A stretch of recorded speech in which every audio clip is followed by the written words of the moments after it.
Hello students, welcome to our new YouTube channel.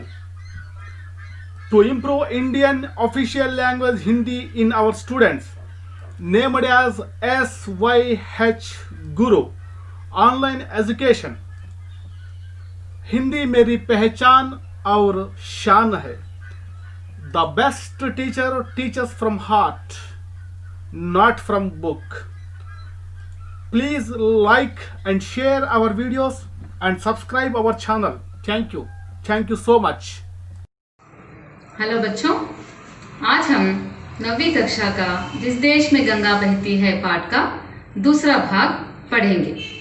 ఈరోజు మనము जिस देश में गंगा बहती है పాఠంలో రెండవ భాగమైనటువంటి కవితా పాఠాన్ని ఈరోజు మనము నేర్చుకుందాం. आप सब लोग अपनी अपनी पाठ्य पुस्तकें निकालिए. पृष्ठ संख्या 2 को ध्यान से देखिए. మీరందరూ మీ యొక్క పాఠ్య పుస్తకాలు తెరిచి పేజ్ నంబర్ 2లో ఉన్నటువంటి కవితని శ్రద్ధగా గమనించండి. और నేను ఈ కవితని పాడి వినిపిస్తాను, దీన్ని మీరు శ్రద్ధగా వినండి. इस कविता को ध्यान से सुनिए. होठों पे सच्चाई रहती है जहाँ दिल में सफाई रहती है. होठों पे सच्चाई रहती है जहाँ दिल में सफाई रहती है. हम उस देश के वासी हैं, हम उस देश के वासी हैं जिस देश में गंगा बहती है, जिस देश में गंगा बहती है. महिमा जो हमारा होता है वो जान से प्यारा होता है. महिमा जो हमारा होता है वो जान से प्यारा होता है. ज्यादा का नहीं लालच हमको थोड़े में गुजारा होता है. ज्यादा का नहीं लालच हमको थोड़े में गुजारा होता है. हम उस देश के वासी हैं जिस देश में गंगा बहती है. बच्चों के लिए जो धरती माँ सदियों से सभी कुछ सहती है. बच्चों के लिए जो धरती माँ सदियों से सब कुछ सहती है. हम उस देश के वासी हैं, हम उस देश के वासी हैं जिस देश में गंगा बहती है, जिस देश में गंगा बहती है. कुछ लोग जो ज्यादा जानते हैं इंसान को कम पहचानते हैं. कुछ लोग जो ज्यादा जानते हैं इंसान को कम पहचानते हैं. ये पूरब है पूरब वाले, ये पूरब है पूरब वाले हर जान की कीमत जानते हैं. ये पूरब है पूरब वाले हर जान की कीमत जानते हैं. पहले इस कविता में कठिन शब्दार्थ को हम కాఠిన్య నివారణ కరెంగే. ముందుగా కఠిన పదాల యొక్క అర్థాన్ని మనము తెలుసుకుందాం. కఠిన పదాల్లోకి వెళ్తే హోంట్, హోంట్ మానే పెదవులు, లిప్స్. హోంట్ మానే పెదవులు, లిప్స్. సచాయి, సచాయి మానే నిజము, నిజం, వాస్తవం, ట్రూత్. సచాయి నిజము, ట్రూత్. और दिल, दिल माने हृदयम, हार्ट. दिल माने हृदयम, हार्ट. और सफाई, सफाई मीन्स परिशुभ्रता. सफाई मीन्स परिशुभ्रता, क्लीननेस, क्लीनलीनेस, परिशुभ्रता, क्लीनलीनेस. बहना, बहना माने प्रवहिंचुटा. नदी बहती है, नदी प्रवहिंचुచున్నది, नदी प्रवहिंचुచున్నది. होठों पे सच्चाई रहती है जहाँ दिल में सफाई रहती है. हम उस देश के वासी हैं जिस देश में गंगा बहती है. इस पद्य में भारतीयों के दिल के बारे में, भारतीयों की వాస్తవికత के बारे में భారతీయుల గురించి, భారతీయుల యొక్క మనస్సును గురించి, భారతదేశంలో ప్రవహిస్తున్నటువంటి పవిత్రమైనటువంటి గంగా నది గురించి ఈ పద్యంలో మనకు చెప్పడము జరిగిందనమాట. भारत एक ऐसा देश है कि सभी देशों में अत्यंत पवित्र और महान देश माना जाता है. మన భారతదేశము ప్రపంచంలో ఉన్నటువంటి అన్ని దేశాల కంటే గొప్ప దేశంగా, అత్యంత పవిత్రమైనటువంటి దేశంగా, ఎంతో మహోన్నత కలిగినటువంటి ప్రాచీన దేశంగా మన ప్రపంచంలో ఒక గుర్తింపును తెచ్చుకుందనమాట. మన భారతదేశానికి ప్రపంచంలో ఆ గుర్తింపుని తెచ్చి పెట్టినటువంటి ఘనత ఎంతో మంది గొప్ప గొప్ప మేధావులు మన భారతదేశంలో జన్మించారనమాట. అటువంటి మన భారతదేశం గురించి కవి శైలేంద్ర కుమార్ గారు ఏమన్నారంటే, హోఠోం పే సచ్చాయి రహతీ హై, మన భారతీయుల యొక్క పెదవుల మీద సచ్చాయి, సత్యము, హమేషా ఎల్లప్పుడూ మన భారతీయులు సత్యమునే పలుకుతారు. होठों पे सच्चाई रहती है, भारतीयों के, भारतवासियों के होठों पर हमेशा सच्चाई रहती है, वे सत्य ही बोलते हैं. ఉదాహరణగా మన భారతీయులు సత్య మార్గాన్ని అనుసరిస్తూ ఎన్నో కష్టాలు పడ్డటువంటి సత్యహరిశ్చంద్ర మహారాజుని కథ మనం విన్నామన్నమాట. ఆయన సత్య మార్గాన్ని అనుసరిస్తూ తన భార్యని, తన బిడ్డల్ని, తన రాజ్యాన్ని దానము ఇచ్చేస్తాడనమాట. సో కవి శైలేంద్ర కుమార్ గారు ఈ కవితలో అంటున్నారు, భారతీయుల యొక్క పెదవుల్లో ఎల్లప్పుడూ వాళ్ళు సత్యమునే పలుకుతారు. జహా దిల్ మే సఫాయి రహతీ హై, జహా దిల్ మే, దిల్ మనస్సు, సఫాయి పరిశుభ్రత, భారతీయోं के दिल హమేషా పరిశుభ్రత, యాని సఫాయి మని వే నిర్మలమైనటువంటి హృదయాలని కలిగిన వాళ్ళు. భారతీయులు, మన భారతీయులు యొక్క మనస్సు నిర్మలమైనటువంటిది అని శైలేంద్ర కుమార్ గారు భారతీయుల గురించి వర్ణించారన్నమాట. हम उस देश के वासी है जिस देश में गंगा बहती है. భారతీయులు ఎక్కడ నివసించే వాళ్ళంటే వారు పవిత్రమైనటువంటి గంగా నది ప్రవహించేటువంటి దేశంలో మన భారతీయులు నివసిస్తూ ఉన్నారన్నమాట. हम उस देश के वासी है जिस देश में गंगा बहती है. ఎంతో గర్వంగా భారతీయులు చెప్పుకుంటారన్నమాట. మేము ఎక్కడైతే గంగా నది ప్రవహిస్తుందో ఆ గంగా నది ప్రవహించేటువంటి దేశంలో నివసించే వాళ్ళము మేము భారతీయులము అనేసి. भारतीयों के होठों पर हमेशा सच्चाई रहती है और उनके दिल में हमेशा सफाई रहती है. वे निरंतर सत्य के मार्ग पर चलते हुए अपने दिलों में सभी के लिए निर्मल हृदय बनाकर रहते हैं. ये ऐसे लोग हैं जहाँ गंगा नदी बहती है, उस गंगा नदी बहने वाले, गंगा नदी जहाँ बहती है उस देश के रहने वाले हम भारतीय, ये भारतीय है. देखिए రెండవ కవితని గమనించండి. मेहमा जो हमारा होता है वो जान से प्यारा होता है, ज्यादा का नहीं लालच हमको थोड़े में गुजारा होता है. ज्यादा का नहीं लालच हमको थोड़े में गुजारा होता है. ఈ కవిత నందు कठिन पदाలని गमनिंचिनट्टయితే पहले इस कविता में हम कठिन शब्दों को ध्यान से देखेंगे. मेहमा, पहला क्या है? मेहमा यानी मेहमान, मेहमा यानी मेहमान, अतिथि, गेस्ट, अतिथि गेस्ट अन्नమాట. जान, ప్రాణం, జాన్ అంటే ఏమి? ప్రాణం అన్నమాట, లైఫ్. ప్యారా, ప్రియమైన, ప్యారా ప్రియమైన. हमको हमारा देश बहुत प्यारा है, మాకు మనకు మన దేశము ఎంతో ప్రియమైనది. तीसरा देखिए, चौथा ज्यादा, ज्यादा माने ఎక్కువ, ज्यादा माने ఎక్కువ, మచ్ ఎక్కువ. లాలచ్, లాలచ్ అంటే దురాశ, లాలచ్ మానే దురాశ, గ్రీడ్ ఏమంటారు?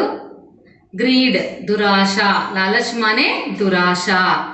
दूसरा शब्द देखिए थोड़ा, కొంచెం స్వల్పం అన్నమాట। थोड़ा అంటే थोड़ा కొంచెం, लिटिल। नेक्स्ट गुजारा, गुजारा అంటే జరుగుబాటు। आज का हमारा गुजारा कैसा चलेगा, ఈ రోజు మన యొక్క దినం ఎలా గడుస్తుంది। గుజారా అంటే జరుగుబాటు అన్నమాట। ఇప్పుడు మెహమా అతిథి, జాన్ ప్రాణము, ప్యారా ప్రియమైన, లాలచ్ దురాశ, జ్యాదా ఎక్కువ, థోడా కొంచెం, గుజారా జరుగుబాటు। సో ఇప్పుడు మనము ఈ పద్యం యొక్క భావాన్ని, ఈ కవిత యొక్క భావాన్ని మనము చూద్దాం। మెహమా జో హమారా హోతా హై वो जान से प्यारा होता है। కవితలో ఉన్నటువంటి భావాన్ని ఇప్పుడు తెలుసుకుందాము। మెహమా జో హమారా హోతా హై वो जान से प्यारा होता है, ज्यादा का नहीं लालच हमको थोड़े में गुजारा होता है। भारतीयों, भारतवासी अतिथियों का सत्कार बहुत ही अद्भुत ढंग से करते हैं। మన భారతీయులు అతిథుల్ని ఎంతో గౌరవంగా, అతిథి దేవో భవ, అతిథిని దైవంగా భావించి వాళ్ళని సత్కరిస్తారన్నమాట।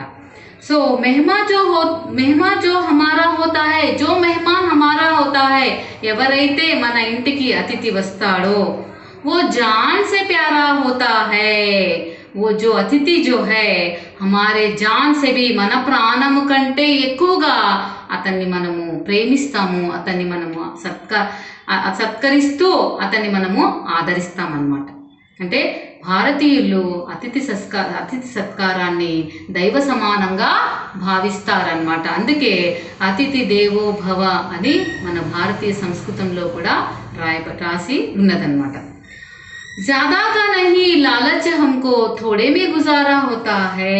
भारतवासी ऐसे हैं जो ज्यादा लालच नहीं रखते, यानी अपने व्यवसाय द्वारा, अपने व्यापार द्वारा जो भी कमाई वे करते हैं उसका लाभ जितना भी आए उसी को अपना भाग्य समझकर उसी में अपना गुजारा, यानी अपना रोजी रोटी का जो भी अपनी रोजी रोटी को उसके अंदर पाई, अपनी कमाई द्वारा पाई गई रोजी रोटी में ही अपना जीवन संतुष्ट रूप से बिताते हैं। అంటే మన భారతీయులు ఎక్కువ దురాశ పరులు కారన్నమాట। వాళ్ళు ఎన్నడూ ఎప్పుడు కూడా ఎక్కువగా సంపాదించాలన్నటువంటి దురాశ మన భారతీయులకు లేదు। సంపాదించినంతలోనే సంతుష్టులై అటువంటి మంచి, అంటే ఎంతో సంతోషంగా తను సంపాదించినటువంటి సంపాదనలోనే సంతుష్టులై జీవితాన్ని గడపడానికి ఇష్టపడతారన్నమాట।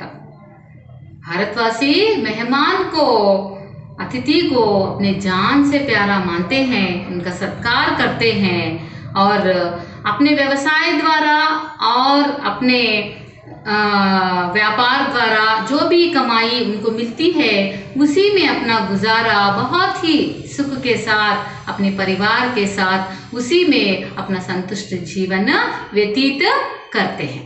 तीसरी कविता को ध्यान से देखिए। बच्चों के लिए जो धरती माँ सदियों से सब कुछ सहती है, हम उस देश के वासी है जिस देश में गंगा बहती है। ఇందులో ఉన్నటువంటి కఠినమైనటువంటి పదాలను పరిశీలించినట్టయితే ధర్తి, ధర్తి మానే భూమి, ఎర్త్, ధర్తి మానే భూమి, ఎర్త్। సది, సది శతాబ్ది, సెంచురీ, శతాబ్ది సెంచురీ అన్నమాట। సహనా సహించుట, सहना माने सहिंचुटा। तो यहाँ पर देखिए आप ध्यान से कि बच्चों के लिए जो धरती माँ सदियों से सब कुछ सहती है, हम भारतवासी धरती को अपना माँ स्वरूप मानते हैं। మన భారతీయులము మన భూమిని మన భరత భూమిని భరత మాతగా మనము పూజిస్తామన్నమాట। बच्चों के लिए धरती माँ सदियों से सब कुछ सहती है। మన భరత మాత మన పవిత్రమైనటువంటి భరత భూమి మన యొక్క అన్ని తప్పులను మనం చేసేటువంటి అన్ని పనులను సహిస్తూ మనల్ని ప్రోత్సహిస్తూ మనల్ని ఎన్నో శతాబ్దాల నుంచి మన యొక్క ఆ తప్పు ఒప్పులను సరిచేస్తూ మనల్ని భరిస్తూ ఉన్నదన్నమాట। అటువంటి భరించేటువంటి భరతమాత భరించేటువంటి దేశంలో మనం ఉన్నాము। हम उस देश के वासी है जिस देश में गंगा बहती है। మనం ఏ దేశవాసీలు అంటే అది ఎక్కడైతే గంగా నది ప్రవహిస్తుందో ఆ దేశంలో నివసించే వాళ్ళము మనము భారతీయులం। हम अपने भारत को माता के रूप में देखते हैं और उसको भरत माता के रूप में पूजते हैं। మనము భరత మాతని దైవంగా భావించి ఆమెని మనము పూజిస్తామన్నమాట। तो बच्चों के लिए धरती माँ सदियों से सब कुछ सहती है। మన భరత భూమి మన తల్లి వంటిదన్నమాట। మనం చేసేటువంటి తప్పు ఒప్పులను అన్నిటినీ ఆమె సహిస్తూ మనల్ని ప్రోత్సహిస్తూ ఆమె ఎంతో ఓర్పుతో बच्चों के लिए जो धरती माँ सब कुछ सहती है सदियों से ఎన్నో శతాబ్దాల నుండి తమ పిల్లలు చేసేటువంటి ప్రతి ఒక్క పనిని ఎంతో ప్రోత్సహిస్తూ వారు చేసేటువంటి అన్ని తప్పు ఒప్పులను తన యొక్క స్వచ్ఛమైనటువంటి మనసుతో క్షమిస్తూ మన కొన్ని శతాబ్దాల నుంచి మన భరతమాత మనల్ని భరిస్తూ ఉందన్నమాట। हम उस देश के वासी है जिस देश में गंगा बहती है। మేము ఏ ప్రాంత వాసీలం అంటే ఎక్కడైతే గంగా నది నిర్మలంగా ప్రవహిస్తుందో అక్కడ నివసించే వారము మేము అని దీని యొక్క భావం। चौथी कविता को ध्यान से देखिए। कुछ लोग जो ज्यादा जानते हैं इंसान को कम पहचानते हैं। कुछ लोग जो ज्यादा जानते हैं इंसान को कम पहचानते हैं। ये पूरब है, पूरब वाले हर जान की कीमत जानते हैं। पहले इस कविता में से कठिन निवारण करेंगे। कठिन पदाలని మనము గమనించినట్టయితే इंसान माने मानवुडु, इंसान माने मानवुडु। पहचानना గుర్తించుట, ఐడెంటిఫై గుర్తించుట, ఐడెంటిఫై చేయడం అన్నమాట, అంటే గుర్తించడం। పూరబ్ माने ఈస్ట్, తూర్పు, పూరబ్ माने తూర్పు, ఈస్ట్। जान प्राणम, जान पहली कविता में भी जान शब्द आया हुआ है। जान అంటే प्राणम। कीमत वैल्यू, विलुवा, कीमत माने विलुवा, वैल्यू अन्नమాట। सो कठिन शब्दों के बाद हम भाव की ओर आगे बढ़ेंगे। कुछ लोग तो ज्यादा जानते हैं इंसान को कम पहचानते हैं। ये पूरब है, पूरब वाली हर जान की कीमत जानते हैं। कुछ लोग जो ज्यादा जानते हैं इंसान को कम पहचानते हैं। कुछ लोग, कुछ व्यक्ति ऐसे होते हैं जिन्हें सब कुछ पता रहता है, सब कुछ सभी विषयों के ज्ञानी रहते हैं, उनके पास ढेर सारा ज्ञान भंडार रहता है। కొంతమంది వ్యక్తులు ఉంటారు అపారమైనటువంటి జ్ఞానము వాళ్ళ సొంతం అన్నమాట, అపారమైనటువంటి జ్ఞానాన్ని కలిగి ఉంటారు। కానీ ఎటువంటి జ్ఞానాన్ని కలిగి ఉంటారంటే అన్ని విషయాలు వాళ్ళకు తెలిసి ఉంటాయి। కానీ అటువంటి వాళ్ళు वे ऐसे इंसान है जो इंसान को कम पहचानते हैं, लेकिन ऐसे व्यक्ति जो है जिन्हें मानवता का मूल्य नहीं मालूम होता है। ఇటువంటి వ్యక్తులకు మానవత్వం అంటే ఏమిటి, ఇతరులకు సహాయం ఏ విధంగా చేయాలి, ఇతరుల పట్ల కరుణ ఏ విధంగా చూపించాలి, ఇతరుల పట్ల దయాభావాన్ని ఏ విధంగా కలిగి ఉండాలన్నటువంటి గుణగణాలు వీరిలో ఉండవు। కానీ వీరికి మాత్రము అపారమైనటువంటి జ్ఞాన సంపద వీరి సొంతమై ఉంటుందన్నమాట। ये పూరబ్ है పూరబ్ वाले మన భారతదేశం యొక్క మన భారతదేశాన్ని మనము ప్రపంచ పటంలో పరిశీలించినట్టయితే మన భారతదేశము तूर्पुन ఉందన్నమాట। हमारा भारत देश पूरब की ओर है, इसलिए हम भारतीयों को पूरब वाले कहते हैं। ప్రపంచ చిత్రపటంలో గమనించినట్టయితే మనము తూర్పున మన భారతదేశం ఉన్నందువల్ల మనల్ని పూరబ్ వాలే తూర్పున నివసించేవారుగా మనల్ని ప్రపంచంలో అందరూ గుర్తిస్తారన్నమాట। इसलिए हमको పూరబ్ వాలే कहते हैं, తూర్పున నివసించే వాళ్ళని మనకు పేరు ఉందన్నమాట। हर जान की कीमत जानते हैं, यानी पूरब में रहने वाले हम भारतीय हर जान की कीमत को बेहतरीन जानते हैं। తూర్పు వాసీయులు, తూర్పున నివసించేటువంటి మన భారతీయులు ప్రతి మానవుని యొక్క విలువని వాళ్ళ యొక్క వాల్యూని తెలుసుకొని, వాళ్ళ యొక్క విలువని తెలుసుకొని మసలుకుంటారు। ఈ మనిషి ఎటువంటి వాడు, ఇతనికి ఎటువంటి గౌరవాన్ని మనం ఇవ్వాలి, ఇతనికి ఎటువంటి సహాయాన్ని మనం చేయాలని ప్రతి ఒక్కరి యొక్క మనసుని తెలుసుకొని మన భారతీయులు ప్రవర్తిస్తారన్నమాట।